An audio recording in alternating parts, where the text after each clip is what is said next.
I have to continue to reinvent the wheel of the mind and figure out more and more ways for you to pull. Because if I have a cookie cutter message, it may hit 5 people out of 25.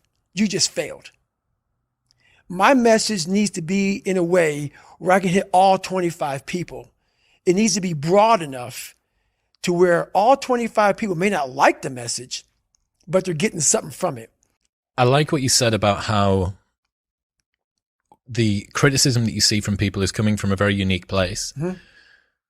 I think if you got to see the inner texture of the people who don't like you's existence, you'd feel more pity than anger for the most part.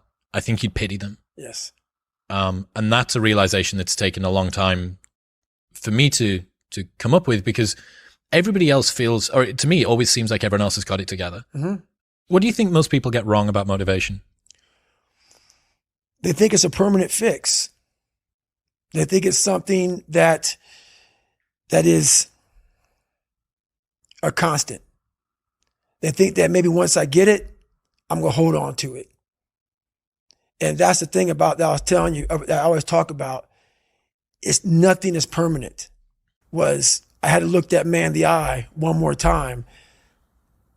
Like how I studied that Navy SEAL talking shit and lying. I got it from this part right here in the book. I went and I didn't see him anymore as this beast. I started doing research on him, found out that his dad used to beat him really bad. So whenever you think you can't, the confidence comes from the thing that you built. You must build belief. You must build confidence.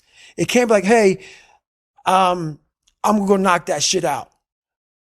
You got to look over here and say, I can knock that shit out. It's belief, and it's built on what you put in to yourself. How difficult is it to watch your mother opening up about an experience which to you was traumatic, mm-hmm. and then reopening those wounds in front of you and talking about that for millions of people to hear? Oh, it's hard. It's hard, but it's necessary. Why?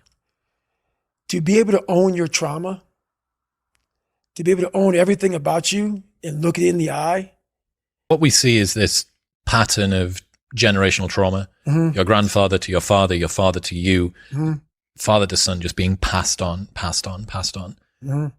Is this part of your mission to be a circuit breaker, to be a dam, to stop this trauma from moving forward into the next generation? 100%.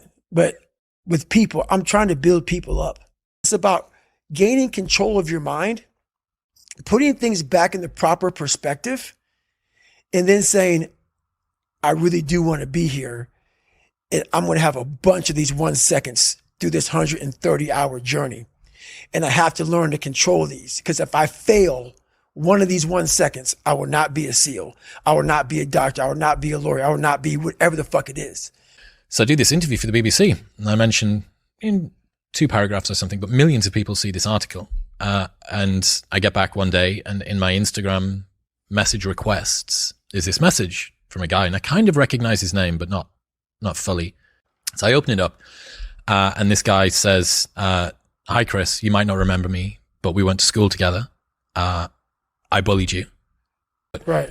You know, the gravity field of your notoriety is starting to bring other people in as well. So what was the journey of getting to that stage like? Well, it wasn't so much me. I had already laid out, a lot of shit about me that was, pretty embarrassing and can't hurt me. So for her, that actually helped her out. She said, wow, if you have the courage to go out there and tell people all your shit,